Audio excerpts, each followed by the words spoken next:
छोटी सी वीडियो में तेरे को ये पता चलने वाला है कि नीट प्रिपरेशन का लेवल अभी तेरा क्या होना चाहिए, दिसंबर में भी तेरे को क्या करना चाहिए था और तू अभी क्या कर रहा है और तुझे आगे क्या करना है। और यूं कह लो कि अगर मैं अभी इस साल भी ड्रॉप ले रहा होता तो अभी मैं क्या कर रहा होता या फिर मैंने क्या किया था जब मैंने ड्रॉप लिया था। सो हेलो गाइस, मेरा नाम मोहम्मद जिब्राइल है, आप मुझे जानते हो। मैंने 685 स्कोर किया था इन 2023 में। अगर नहीं जानते तो चैनल पे विजिट करो, जान जाओगे। And currently I am pursuing my MBBS from VMC and Safdarjung hospital Delhi.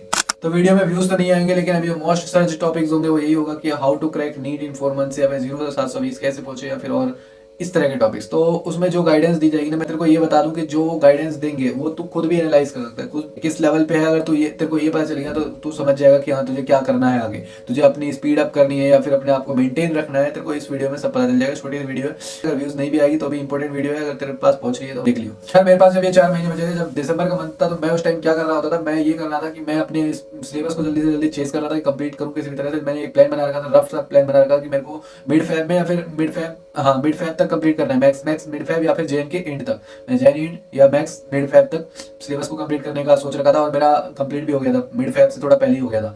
मतलब फैब तो लग गया था लेकिन मिड फैब भी नहीं गया था। 7-8 फैब तक मतलब ऐसे में हो गया था मेरा, जहाँ तक मुझे याद है। ठीक है, तो इस टाइम तुम्हें एक रफ प्लान तो बना लेना है। फिर जब तक अपने ब्रेन को एक टाइम लिमिट नहीं दोगे वो सही से काम नहीं करेगा।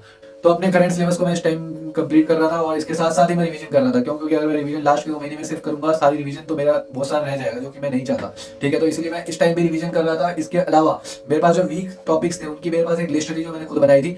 तो उन वीक टॉपिक्स को मैं अलग से टाइम दे रहा था, जिसके लिए मैं उनकी एनसीईआरटी या नोट्स जो भी या क्वेश्चन जो भी करना होता था उसके लिए, इसको स्ट्रॉन्ग बनाने के लिए वो मैं साथ साथ कर रहा था। प्लस स्ट्रॉन्ग टॉपिक्स को कैसे मैं स्ट्रॉन्ग ही रखूं, इसके लिए मैं क्या कर रहा था, अलग से उसके क्वेश्चन कर रहा था। देखो मैंने तुम्हें बताया ना, क्वेश्चन प्रैक्टिस में डेली कर रहा होता था इस टाइम।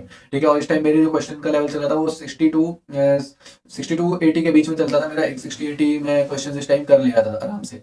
ठीक है, डेली। और उसमें मैं ये चूज करता था कि क्वेश्चन मेरे स्ट्रॉन्ग टॉपिक्स के अलग रहते थे और वीक टॉपिक्स के अलग रहते थे। प्लस रिवीजन के क्वेश्चन में पीछे के ले लेता था जो मैं पहले चैप्टर्स में कर चुका हूँ। तो मैं डेली में कम्युनिटी पे टारगेट्स दे रहा हूँ कि क्वेश्चन इतने इतने हो जाए, और तुमने पोल कर देता हूँ कि डन कर लिया कि नहीं कर लिया।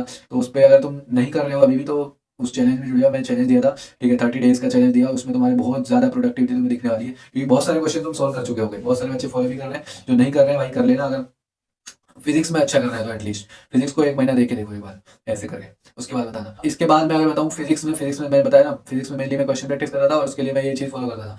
बायो में बताऊँ तो इस टाइम मैं एनसीईआरटी पे फोकस कर रहा था काफ़ी। तो मैंने वो जो बताया ना कि वीक टॉपिक्स जो रहते थे उसमें मैं एनसीईआरटी के पेजेस फोल्ड करके बार बार पढ़ रहा था इस टाइम। ठीक है, स्टार्ट कर दिया था मैंने।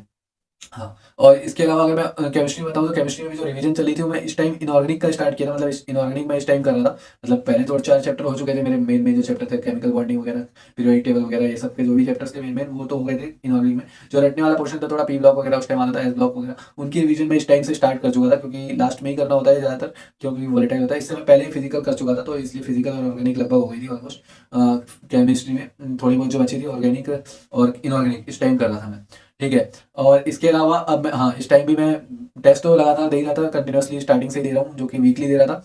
और इस टाइम भी मैं वीकली ही फॉलो कर रहा था। अभी फुल सिलेबस पे नहीं आया था, मैं अभी बैच के ही टेस्ट सीरीज फॉलो कर रहा था। बैच की जो टेस्ट सीरीज थी उसमें वीकली जो है पार्ट वाइज ही आ रहे थे अभी, और उसी को मैं फॉलो कर रहा था। और साथ साथ मतलब जो भी उसमें गलतियाँ हो रही है उसको इंप्रूवमेंट भी करता था पूरे वीक में। ठीक है, और फिर नेक्स्ट वीक फिर से टेस्ट देना। तो ये टेस्ट मेरा जैन एंड तक में, मतलब जैन एंड तक में पार्ट सिलेबस खत्म हो गए थे। उसके बाद मेरे फुल सिलेबस स्टार्ट हुए थे। ठीक है, तो फुल सिलेबस मैंने जैन 8 से देना, मतलब फैब से मान लो, फैब से देना स्टार्ट किया था फुल सिलेबस। उसके बाद मैंने फुल सिलेबस ही दिया मोस्टली, या सारी फुल सिलेबस दिया ऑलमोस्ट। ठीक है, तो ये सीन था। और मैंने ये प्लान बना रखा था और ये फॉलो भी हुआ था मेरा, कि फैब के बाद जब मेरा मिड फैब या फिर मार्च तक भी अगर मेरा सिलेबस खत्म हो जाता है, मेरा मिड फैब तक में हो गया था।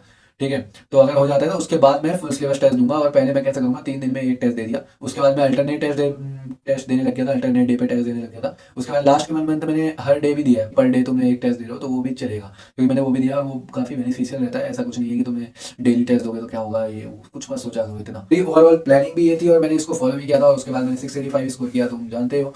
ठीक है, और तेरे को भी अगर करना है तो भाई कर सकता है। देख मैंने तेरे को बता दिया, अपना लेवल देख ले कि अभी तू क्या है, अभी मतलब किस लेवल पे है तू, अपना ये देख ले। और फिर तुझे क्या करना चाहिए, मतलब तुझे स्पीड अप करना चाहिए। स्पीड अप तो देखो सबको ही करना चाहिए अभी। अगर क्योंकि भाई बहुत सारे बच्चे प्रोक्रेस्टिनेट कर देते हैं बहुत सारी चीज़ों में। अभी बहुत सारे बच्चों ने सोच लिया होगा कि हाँ 1 जनवरी से पढ़ूंगा। तो देख अगर तेरे को अभी करना है तो तू अपना लेवल देख कि किस जगह है, और उसके अकॉर्डिंग अपने आप को अलाइन कर कि किस तरह कितना स्पीड अप करना चाहिए, कितना और मेंटेन करना चाहिए।